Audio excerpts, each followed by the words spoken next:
Hi, everybody, and welcome once again to the Drip Drop Podcast. I'm your host, Ed Krasnick.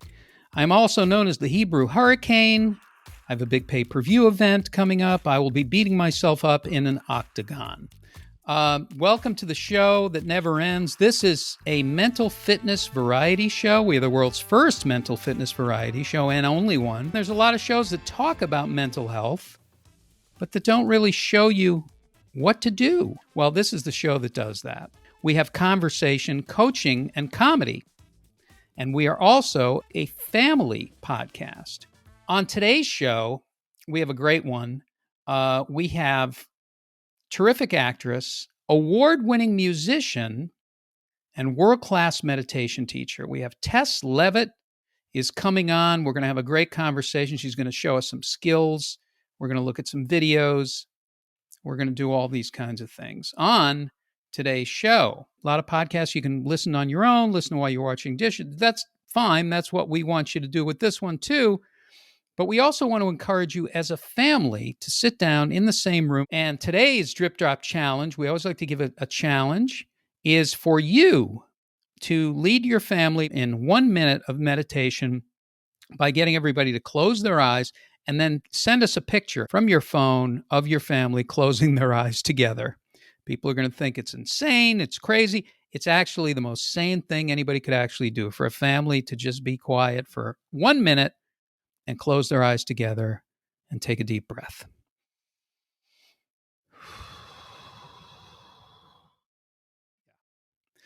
A lot of people think that you have to be perfect to do these things.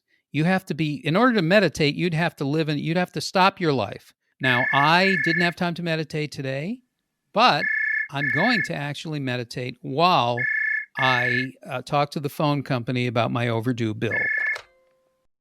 Yes. Well, I understand that I owe $5,000. I thought I had paid it. Why is my voice like this? Because I'm meditating. And I'm very calm. Listen to how calm I am. It has to be paid when? Oh my God. Okay. I'm calm again. You're going to shut the phone off. I have to have my phone. And I'm breathing and calm again. Well, it's not something that I can do right now because I'm very busy meditating and being quite calm. Yes, I will. Why don't you just breathe with me right now? You're working for the phone company. Why don't you just breathe? You sound like you need it. Listen to how calm I am when you tell me my phone's getting shut off. Do you understand the calm?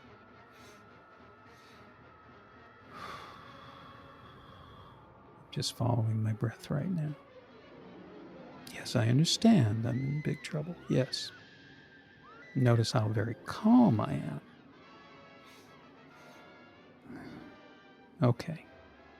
Yes. I will call you back when I finish my meditation practice. Thank you. You take it easy. No, you take it. We know what's wrong with the world. We know about all the problems in the world, but we also know that there are tremendous things being done every moment all around the world, solutions that people are finding to all kinds of social issues. And where do we find such news? Well, you find it at the Squirrel News app.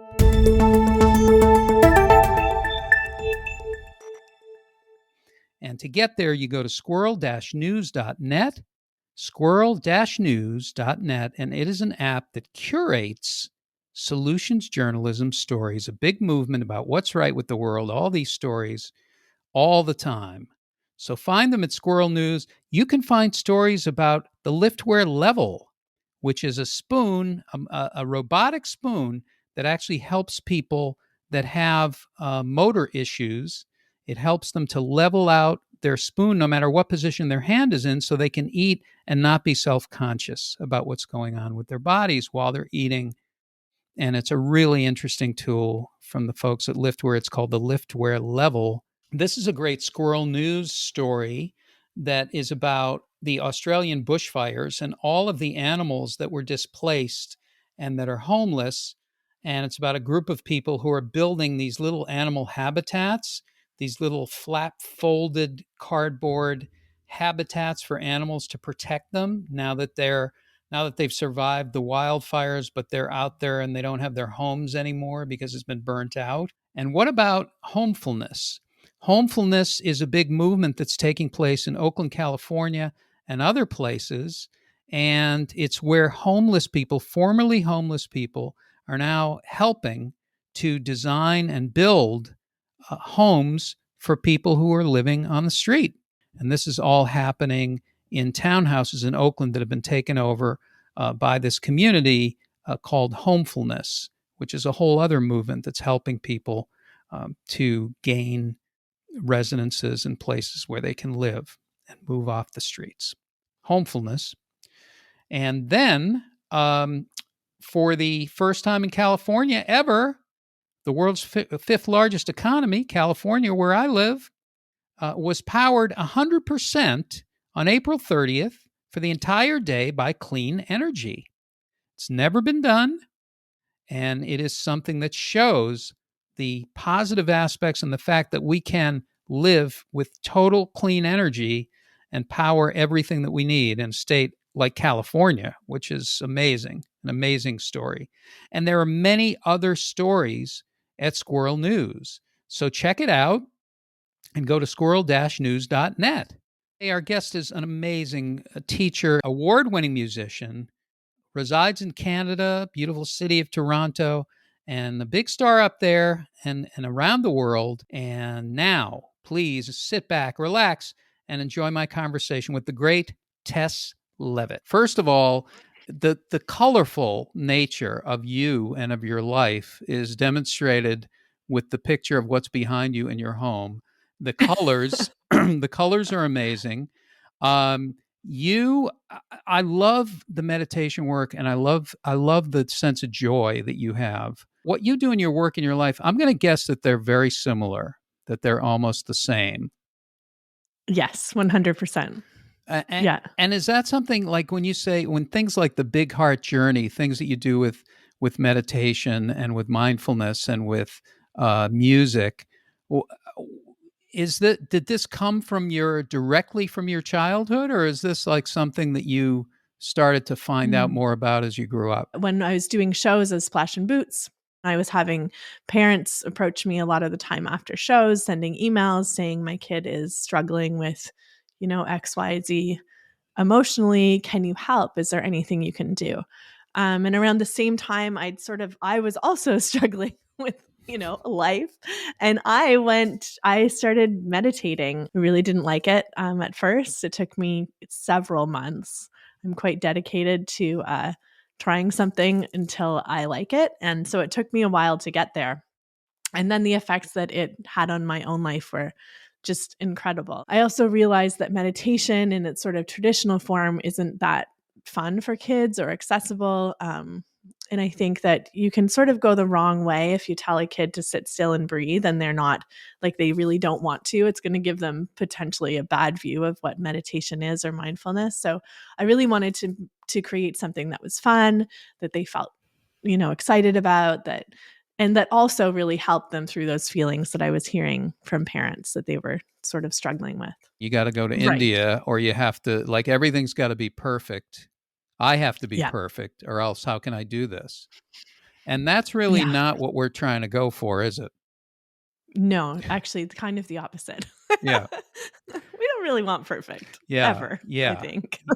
Yeah. And so in doing this, like, families listen to the Drip Drop podcast, and we're trying to do, mental fitness for families. How does a family make sense of the chaos? And is this something that they can do together? I think that meditation can happen any time of day at any point. You can be having a conversation with someone and also meditating at the same time by just calming your mind and being present and watching them speak and really being with them. So it's just small little bits of adding presence into your family's life that I think, and also awareness of your own self and how your opinions on other people are getting in the way. All of that is involved in just being able to calm all of the stuff that happens in here and say, okay, what's real? What's not real? What's actually going on?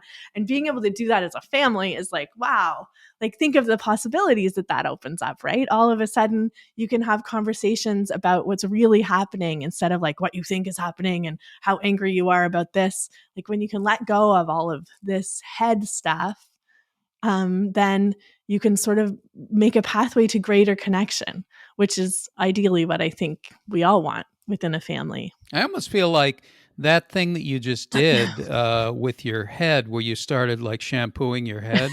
I almost I feel guess like it's a podcast. People can't see that. I almost feel like if a family just did that, like even if they didn't do Yeah. anything else, but they just like started to massage their own heads, like at Yeah. the Oh same my God. It's time, brilliant. that would Yes. be enough. That would be Well, enough. that's what I'm talking. See, Ed, you get this. When I was reading about you, I was like, oh, Ed understands what we're Oh, doing I here. get it. I don't You do get it. it, but I get it. You That's the do it beauty of sometimes. me, Come on. is I don't do it, but I get it.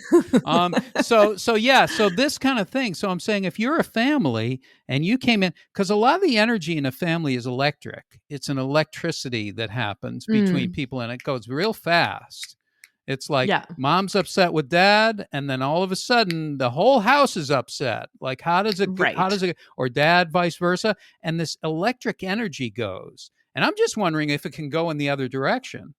I think that in those moments, like you talked about with the electricity going, and people are all of a sudden going from 0 to 100, and people are going to start yelling. Like we all know those moments, right?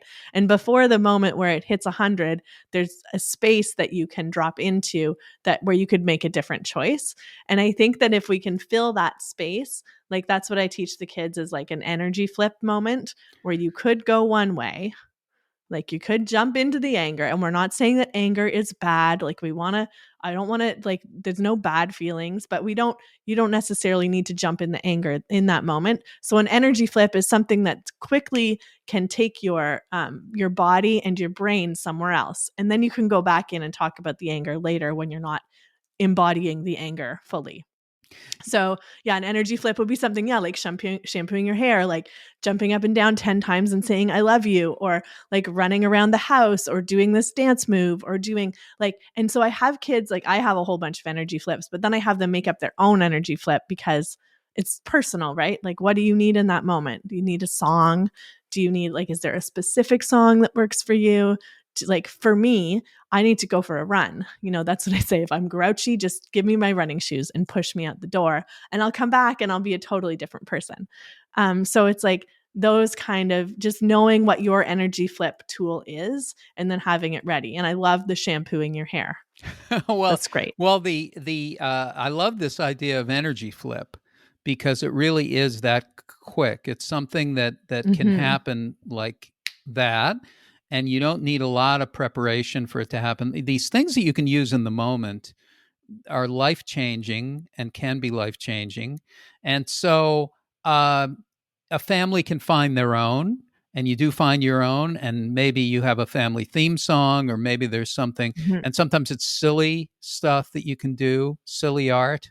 um, Yeah. what like what's something that you've used in the past, like for energy flips? And if a younger child is going into like a meltdown situation, you can see it happening. I believe in those moments, what they really need to feel is like fully held and loved for all of their feelings. So we do a heart hug, which involves parents putting one hand on this side of their heart and one hand on the back of their heart, and then they breathe together and say words together. Um, and to me, that's a very supported, like your front of your heart, the back of your heart, you're being held, you're being supported. And in those, like, I mean, not every kid who's going into meltdown is going to want that. So it doesn't always work. Sometimes you have to do, like, we have a lot of jumping ones, you know, hold each other's hands, put on some music, jump until you can't jump anymore. But if you need something that's a little bit softer and quieter, just knowing for your child, knowing that they're held, that they're supported, that they're loved. Because a lot of the time there's a lot of shame involved in big feelings, which we don't want to have. So it's like, it's okay, you're feeling angry. whatever it is that you're feeling. I love you. Let's do this breathing together. And I'm just going to hold your heart. So I mean, it can go different ways, right? You can do funny, or you can do really connecting, or you can do funny and then connecting. That's often a good way to go, because you're like breaking the cycle with the funny, and then you're going in to the heart. And I think that once you get there, then there's an opening to talk about what's actually happening. So that opens up the space to have the conversation without being in the feeling. That's what I always say to the kids. Don't talk about it in the moment. You don't know what might come out of your mouth. Right. Just like let that feeling go. Come back to it when you have some perspective. Yeah, you can take a pause, and this is what Mm-hmm. this idea of pausing. And I worked with a group where they do improv and they do life rehearsal, and what they do is they do a lot of freezing. So they'll do a scene or scenario, and then they freeze it. So this idea that you can freeze these Yes. things and then step to the side, and then you can talk about what's going on with that person or make it a character or whatever. But let's say I'm a teen, a real underserved part of the population are teens. Where do they have to go? Like, how do I do something for myself if I'm a teen? Like, what can I do for myself if I need an energy flip? It's funny. I'm going to do a slight tangent and I'm going to get back to that. But I'm known as being the person who will like be sobbing, like so distraught. And then I'll be like, okay, I'm okay now. Like people make fun of me for that my whole life, because I'll go from like here to here. Because in my books, you don't need to slowly climb the ladder. Like sometimes you do, or you could just flip it and move to something else. So I think as a teen, I mean, that's like a skill set in itself, is really knowing in your heart, what do you need? So I start with getting them to make a list of things that when they do it, they feel the most themselves. So they feel the most present, they feel the most, we kind of come up with adjectives where you feel like you're not trying to be anything for anyone else. It's really just you time, and you're totally in your own heart. What are you doing? And from those things, like if you get a list, it's playing soccer, or it's writing, or it's reading a book, like everybody's got those things that really make them feel the most themselves. And in there, that's where you find your best energy flips. But in those moments when you feel so bad, you don't necessarily want to do an energy flip. So I think that's where the real work comes. And that's where it's good to have people in your life who are supporting you, family members who know what your energy flips are, so they can maybe suggest them, or like casually press play on your favorite song when you're, there's just things that you can have people do to support you in those moments. Splash and boots. So this is a phenomenon, and music, right? And you like when my daughter was younger, I took her to Wiggles concerts. Yeah. And I loved the Wiggles. The Wiggles were fine. But when I saw the two of you with Go With the Flow, I was like, okay, this is, where were these people? Because I could have really used this, and I can definitely use it now. And in fact, we'll show it. Let's show a clip. Okay. And then we'll come back. We'll talk more with Tess about it. All kinds of things. So here's Go With the Flow.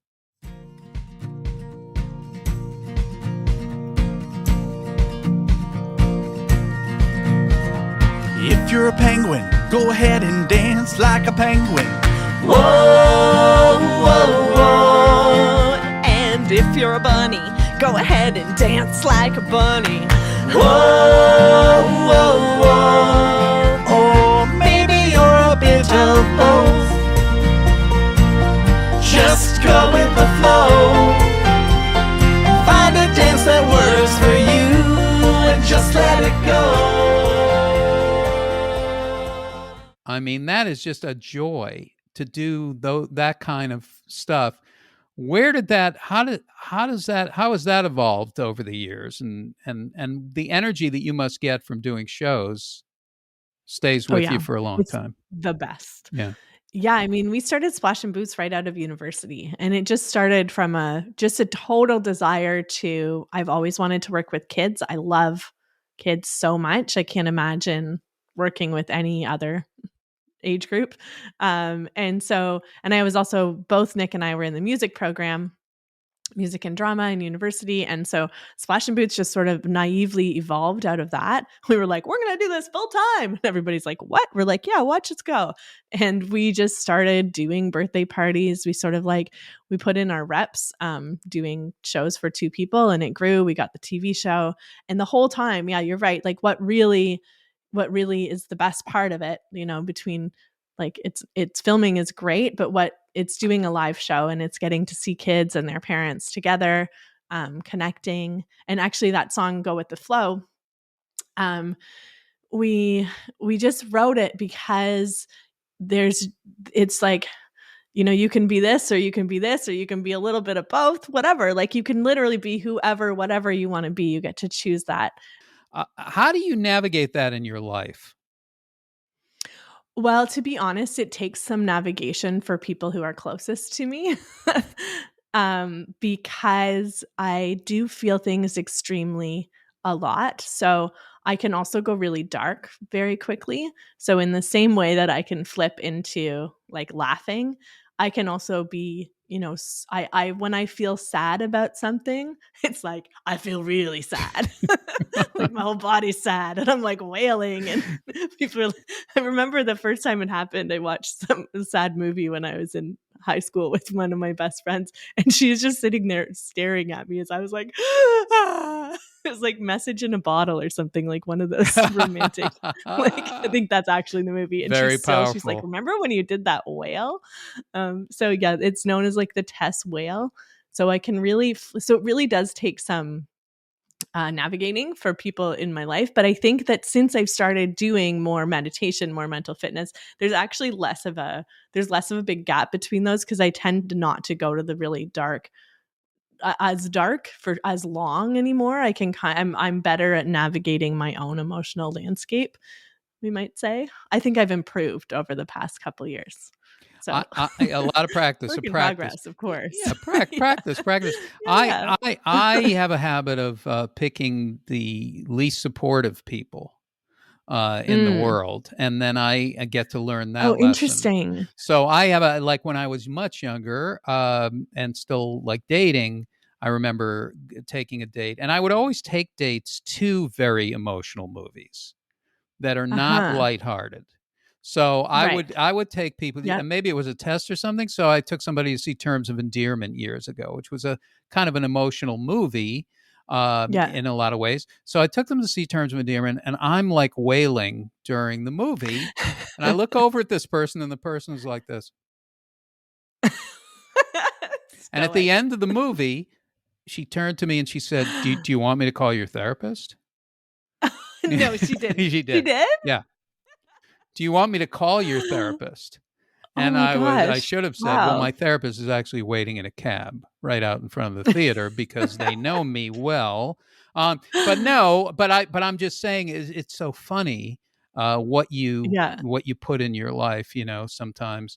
Um, Yeah, I, interesting. I love that though, but you have to figure out how to navigate it, and that's an ongoing an ongoing thing that you Yeah. can you can either there's a lot of people in the well-being space that teach well-being but aren't necessarily well. and, Yeah, that's interesting. and Yeah, so I think it's great if you can, I've always thought that like the best kind of teacher is somebody who is the most human.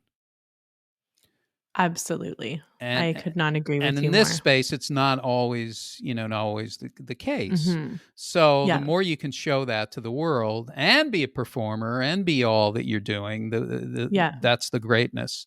Um, so I, but so with energy flipping and with meditation and with classes and workshops and with the big heart journey is sort of like an overarching theme in terms of practices and things that you do. Yes, exactly. Yeah, I mean, I came up with that name just because I like the idea of life being a big heart journey. Like here we are on this big heart journey, you know, you're going to feel a lot of things, and here's whole bunch of things that will help you through those feelings, and I didn't want to just kind of say it's all meditation, because it's really not. And when I start doing the group things, there's a lot of art that gets involved, there's movement, so it's kind of like a whole world of ways to support you. How do you talk to yourself when you're navigating stuff? Oh, interesting question. So, I'd say over the past year, I've like moved into a self-love place that I've never been in before. It was a struggle for me. Self-talk was always like, I'm kind of like a person who needs to be perfect. In the past, I was like a really high achiever. So if something wasn't exactly right, I would have a lot of like negative words in my head. And so I actually think since COVID really gave me an opportunity to really look at that. So my self-talk, my self-love game has really improved. I'm quite proud of myself actually, because I was even the kind of person I couldn't think of like what I was proud of myself for. And I started doing with the kids, I have like a big heart brag session where they just tell me all the great things they've been doing. Because I think that when I was growing up, there was something about like, oh, you don't want to brag too much. You don't want to be like better than someone else, or you don't want to. But it's like bragging is not being better than someone else. It's just like patting yourself on the back and saying, hey, I did a good thing today. So I really work with the kids a lot on that because I think I need it, So yeah, I actually do I do a lot of like walking meditations where I just have words that I say that make me feel good as I walk. So that's one of the good energy flip things, but you can do lots of good self-talk with that.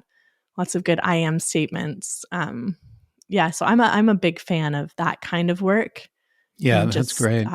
adding that into the day is important. And doing it while you're moving is very good. Walking, Yeah. being outdoors, that kind of stuff. Exercise. I mean, exercise can be physical and emotional at the same time. I mean, we're trying to talk on Drip Drop. We try to talk about mental fitness.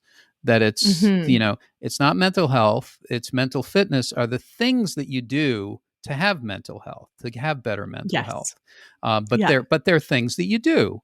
There's a lot of people talk about mental health issues, which is also great. But there's been way more talk about it than there has been. Here's something you actually can do in the moment. Yes. 100%. And that's what you need, right?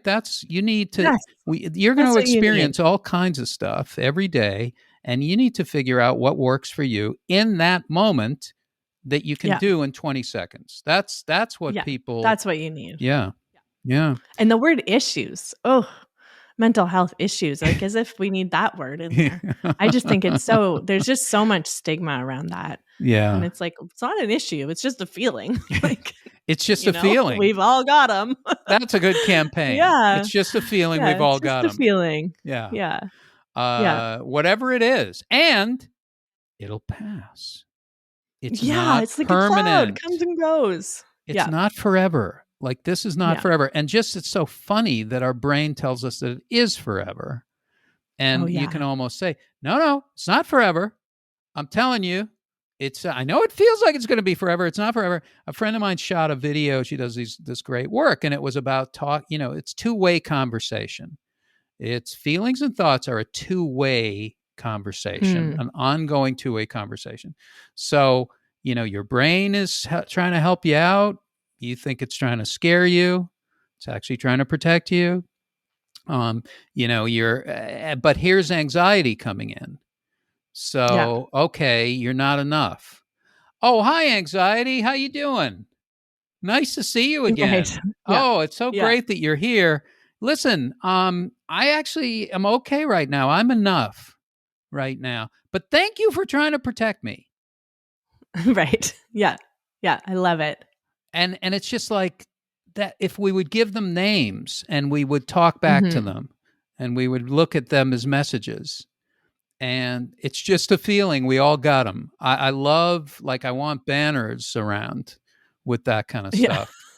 I really do. I'm not kidding. Me too. No, I'm with you, Ed. I want it to be like, this should be something that literally we are teaching. Like it's got to be a class. Yeah. starting when kids are in kindergarten. I don't understand. Like, why would we need to learn math when we can learn what to do with feelings? Right. Like, sure, math is important, but feelings, you do it. You're going to need it every minute of the day. I'm completely beside myself with panic, but I really need to pay attention to math now. Right. Yeah. How's that going to go? It's just insane. Yeah. It really is a form it is of insane. I am with you. Yeah, so I think, but also in talking to families and in talking to adults, the best, a great thing is that we're all kids. Like our kid doesn't go away. You're always a kid. You're always a child. That's the best part of you anyway. So why not teach it like there's one language. It's not 10 languages. It's one language. And if we teach it and we use silliness and humor and all the different things, like the different things you're doing in the Big Heart Journey, it doesn't matter what your age is. It doesn't matter what your background is. Mm-hmm. Yep, exactly. I am with you. This is so funny. Like I'm telling you stuff that you already do as if you've never heard it before. No, it's good. I like how you're putting it. Well, I think the kid part of me is actually saying to myself, well, if you get it, then what? Well, how come you're not listening to me? Right. Yeah. And in that voice, which is so appetizing and nice. So now there was a meditation that you did. It was called Oh My, like a teaching kind of thing, and a video. And I want to show a little clip from Oh My, and then we'll come back and we'll finish up here. Okay. And here's Oh My.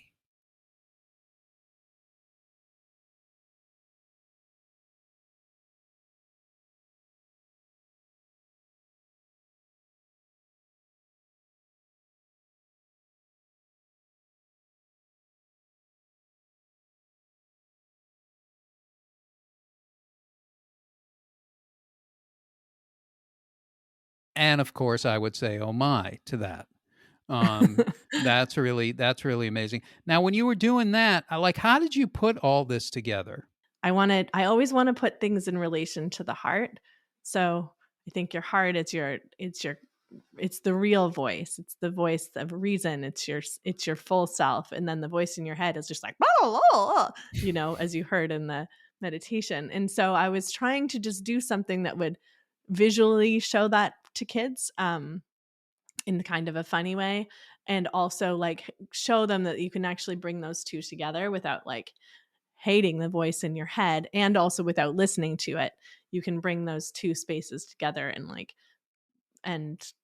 have them dance essentially. But I just I love thinking of ways that are just a little bit a little weird, a little bit visually you can picture that little person in your head when you listen to it.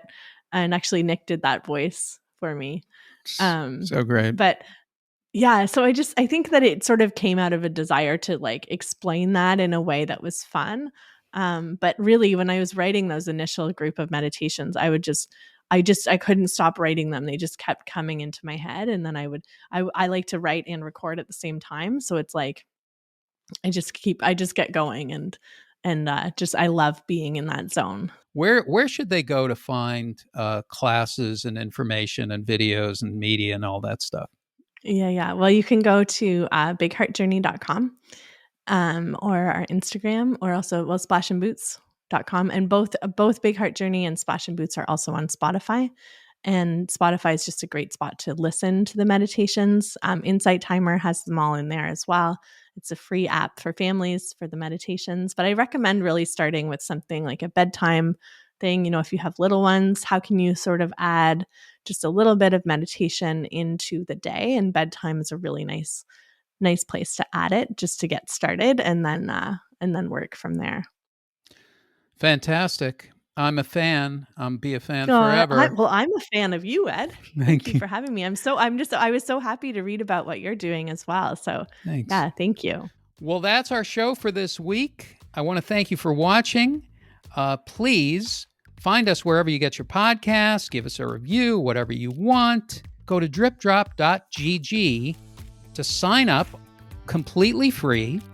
And it is a mental fitness app for families. And they have courses, they have rewards programs, they have all kinds of skills that you can learn, very simple skills, fast courses that will make a difference in your life, that will make a difference in your mental fitness, make a difference in the way that you treat each other and the way that you take care of yourself. And it's fun. And listen to the tone. Listen to how I'm saying fun. Does that sound like fun? And it's fun. No, it's actually fun. I want to thank everybody for letting me be here. A lot of people work on the show. I want to thank Sarah Jezik. I want to thank Suzanne Reeves. I want to thank Jay Zoll. I want to thank Toby Schwartz for his help in editing, Monty Langford. And I want to thank Min Tran for letting me be here. And I want a special thanks out to my good friend, Jason Brown. That's it. Things are looking up. Look for the good.